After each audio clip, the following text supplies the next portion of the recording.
The Federal and Pedesta Hospital jointly present the Kanyakumari Marathon 2025. This event is co-presented by Rojavanam International School. Run for Health on Sunday, May 4. Entry is free and all are welcome.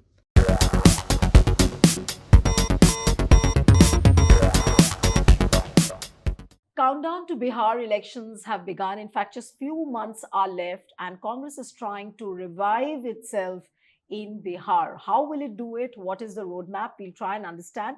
Joining me now is a very special guest, Congress Bihar in charge, Krishna Allavaru, a young leader who's been very close to Rahul Gandhi. Thank you so much, Krishna, for joining.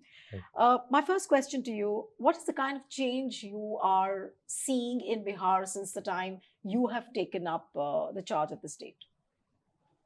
Since I have gone to Bihar, my focus has been on focusing on issues that matter, the real issues, the issues of the people, because I feel ultimately politics and elections should be about putting people and their problems first. And that's what we have tried to do. And if there is any resonance, any visibility, any buzz, it's probably because after some time, the party is finally raising the issues where people are resonating with, identifying with, connecting with. And it's a small start. We would really like to build on it and keep the focus on things, issues, conversations that matter to the people. But I mean, there has been a lot of buzz on the caste census, and apart from that, of course, unemployment, price rise, all those are issues which were resonating in the last Bihar elections also. I remember those huge rallies which were conducted by Tejasvi Yadav. But then at the end of the election, we saw that the Mahagathbandhan couldn't form the government. Now, what is that extra effort which you will put this time so that everybody knows that the Mahagathbandhan or the Grand Alliance is intact? It's very much visible with the efforts which you all are making. But what is that extra push you would add politically on the ground so that you are 100% sure that Grand Alliance will form the government this time in Bihar? So firstly, I think elections have humbled everybody across states, across India, across the world at some time or the other. So there is no 100% result that one can predict or be confident about. Having said that, I think if you look at the 2020 Bihar election, it was a very, very close election. If you look at the vote difference between the Mahagathbandhan and the NDA at that time, it was a matter of 12 to 15,000 votes that made the difference between forming a government and being in opposition. What is also very interesting is, in some of those seats, which we lost narrowly, we lost on recounting because the Prashasan decided to go the other way. It's not because the mandate went with them. It was very clearly an administration ensured victory in some seats. This time what we want to do is we want to continue focusing on the issues of the people, but this time we want to make sure that the Gathbandhan is much more systematically prepared. Last time it was very last minute. It was not well coordinated, and therefore we paid the price. This time we have started in advance. We want to make sure that all the people are on board well in time, and there is enough coordination at the state level, at the district level, at the block level, at the panchayat and the ward levels. And this time I'm confident that we will have a good campaign, we will have good coordination, and we will have good clarity well in time. And that gives us reason to be positive about the elections. You have to fight BJP politically on the ground, but you also have to fight out institutions like Election Commission. Now look at that example of Ranjit Kasle, that constable who came out on camera and said that he was paid 10 lakh rupees to change the EVMs in Maharashtra. And that video went viral, and which is very clear that is your Mahagathbandhan or is your party prepared to, tackle these emergency situations? The institutions of this country are systematically being weakened by the Prime Minister and the Home Minister. The Election Commission of India is the institution that is supposed to ensure free and fair elections. The day the Election Commission of India becomes weak, or there is a question mark on its credibility, there is a question mark not just on the Election Commission of India, it's a question mark on free and fair elections, and therefore a question mark on the democracy of this country. It's a very serious issue. And if you have a problem with the Election Commission of India or the executive, where do you go? You go to the judiciary. The judiciary has repeatedly shown that they have succumbed to pressure from the executive. That's another case of that institution getting weakened. What are the other pillars? We have the media. The media again has shown, at least some people in the media have shown very consistently, very strongly, that they will not focus on these issues. For example, the police constable in Maharashtra. How much was that shown in the media? If it is not shown in the media, people really don't get to know about the scale of the problem. Right. So the opposition in India today is fighting elections on a very unlevel playing field. Like I gave you an example, in 2020, the administration ensured that BJP candidates win in closely contested seats. Yes. The judiciary has shown again that they can be partisan. The Election Commission of India has become the Election Commission of the BJP. The ED, the CBI, the IT are all not working for the government of India or the state government or for the people. They have become agencies of the BJP. We have a situation where finance plays a role in elections. It plays a role in elections across the states, across the world. And we have seen through the electoral bond schemes how one-sided the funding is. Even today, if somebody funds the BJP some money and the opposition some money, that person is raided almost immediately, or a phone call goes and he or she is warned. So finance is unlevel. Election Commission of India is Election Commission of BJP. The agencies work for the BJP. The media seems to succumb to pressure from the BJP. The judiciary time and again has shown that it's pliable with the BJP. So we are fighting an election in some ways with both hands tied. And we are doing the best thing that we can. Sometimes we can do better, but until these things are fixed, it is going to be a very, very difficult job for the opposition to consistently win elections. No, but yeah, in a way you are admitting that if you're fighting elections with your hands tied, so you don't know whether victory will come your way or not. And that is why exactly I asked you that for Bihar elections, is your party also preparing itself to tackle situations like these? Like so that, another Ranjit Kasle is not paid 10 lakh rupees in Bihar. So how do you ensure that this thing doesn't happen? That was my question.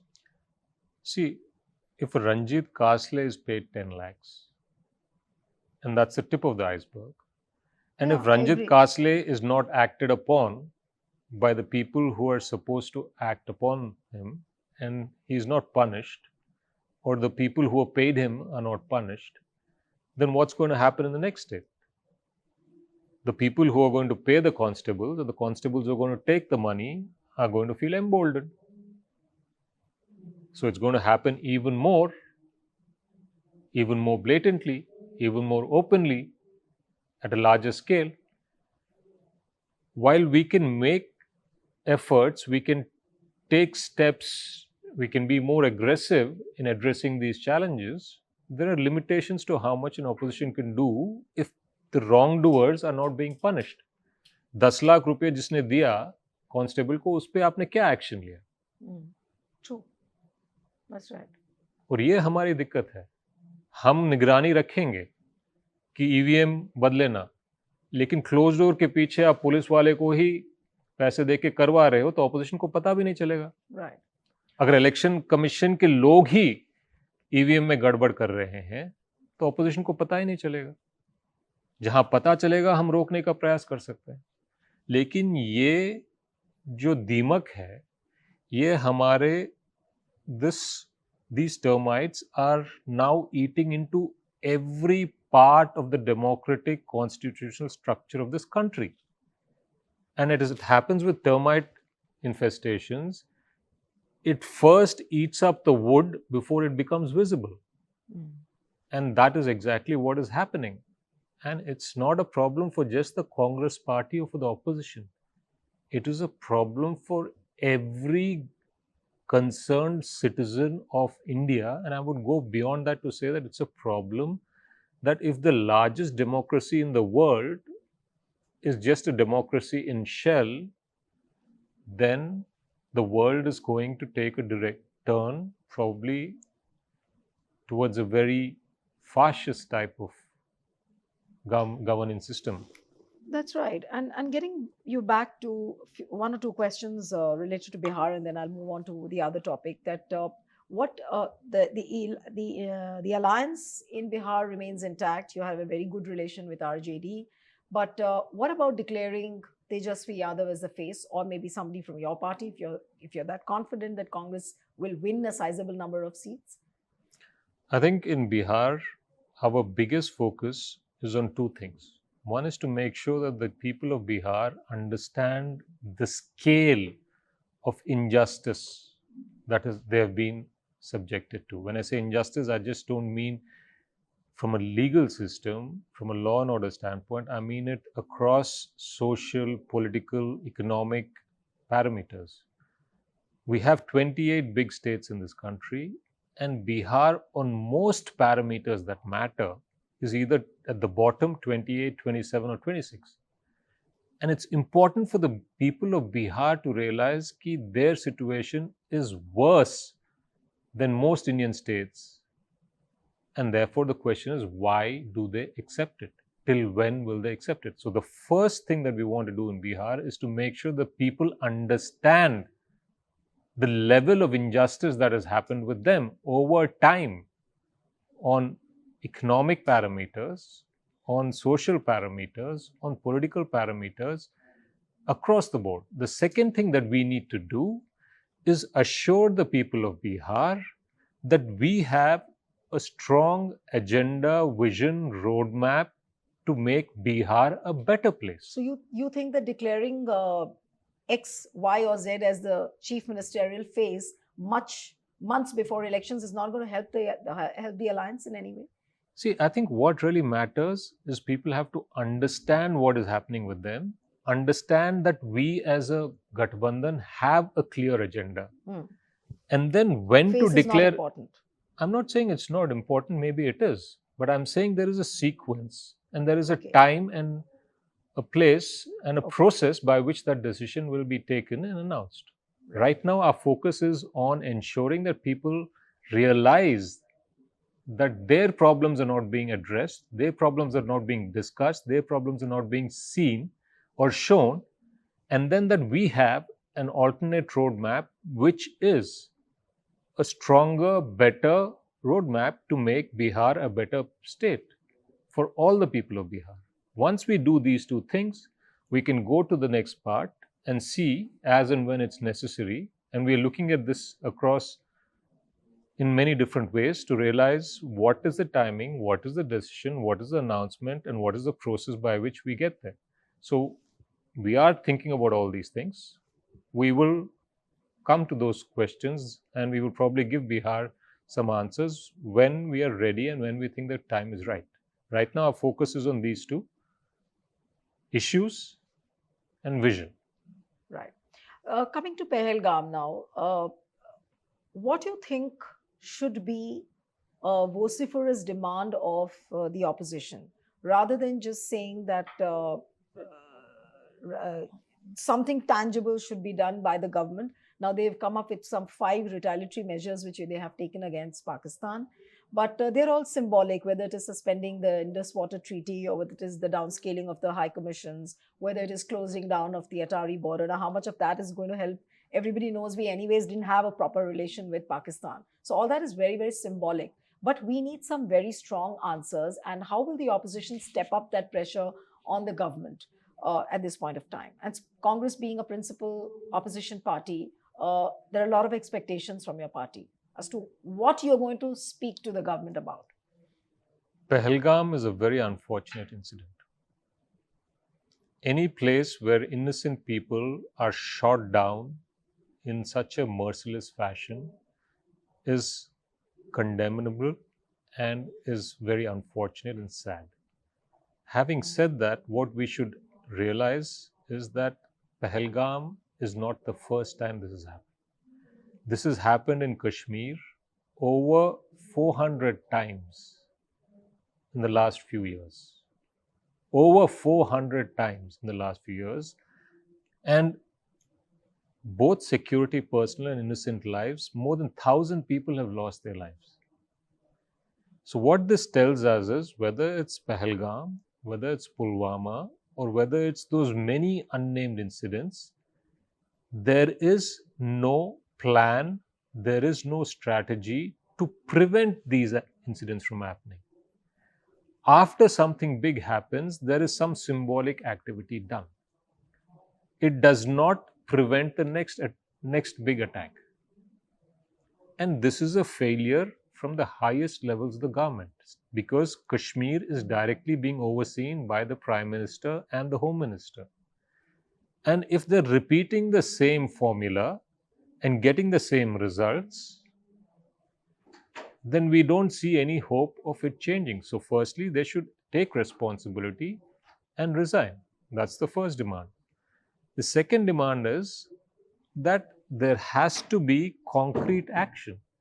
China comes to India, takes over our land, occupies our land, kills our soldiers, and what does the government do? It bans TikTok. That's not what you expect from a prime minister or a home minister. You have to find ways of taking back the land. And if banning TikTok is a solution, then tomorrow they will come and occupy Delhi. And what will you do? You will ban some other app. Day after, they will come all the way to Bangalore. What will you do? You will ban some other app. That's not the way governments are run. So the Prime Minister and the Home Minister should stop being symbolic and should show some substantive action, and more importantly, substantive results. And we are not seeing that happening. We haven't seen that happen in the last 11 years. And I, for one, do not have any confidence that we're going to see that happening in the near future. I'll also ask you some questions on Nishikant Dubey, because there's a video which has gone viral since yesterday of his anniversary celebrations, where we are getting to know that there were several security personnel guarding that event, but the tourists were left to die. What would you say? And it's the timing of that video is seems to be very insensitive. Has a private celebration, and there's nothing wrong with a private celebration. A private celebration in Kashmir with multiple levels of security. When thousands of tourists from all across India, Indian citizens, have gone to Kashmir and there is no security. And probably the reason why there was no security in Pahalgam was probably because a lot of that security was being diverted to Nishikant Dubey's private party celebration. So, what are the priorities of this government? Is Nishikant Dubey's celebration a priority, or is the safety of thousands of Indians from all across India more important? By its actions, this government, this Prime Minister, this Home Minister has shown that Nishikant Dubey's private celebration is more important to them than the lives and security of thousands of common Indian citizens who have come to Kashmir from all across India. And the people of the country should wonder and should ask the Prime Minister and the Home Minister, why did you let this happen? How could you let this happen? It's a question that each concerned Indian citizen should ask. is the security of this country, is the army, is the CRPF, is the BSF, are the paramilitary forces, are the police forces meant for private celebrations of VVIPs from the ruling party, or are they meant to secure the borders of this country, to safeguard the citizens of the country? Right now, it seems that the Prime Minister and the Home Minister are deputing all these people for VVIP celebrations. It's ridiculous. One last question before I wind up the interview, and that's a little personal question. That you being from South India and now being asked to take charge of a state like Bihar, does it come as a strange land for you? And do you feel that you're not very familiar? How do you sink in with the mindset and with the with the entire atmosphere there? So I think any state in India is very rich, very complex, and very, very interesting. So I welcome the opportunity to get to know Bihar in a much deeper way from multiple perspectives. I think that's very, very exciting to me. I also realize that Bihar is a political challenge. Language, not so much, because I speak Hindi and I understand Hindi. But it's just a very different state. And if there's one thing I wished, I would have wanted a little bit more time. But things always don't happen the way you want it. So I'm trying to make the best out of whatever time I have. But I'm quite excited about working in Bihar. Thank you so much, Krishna. Thank you Thank very much.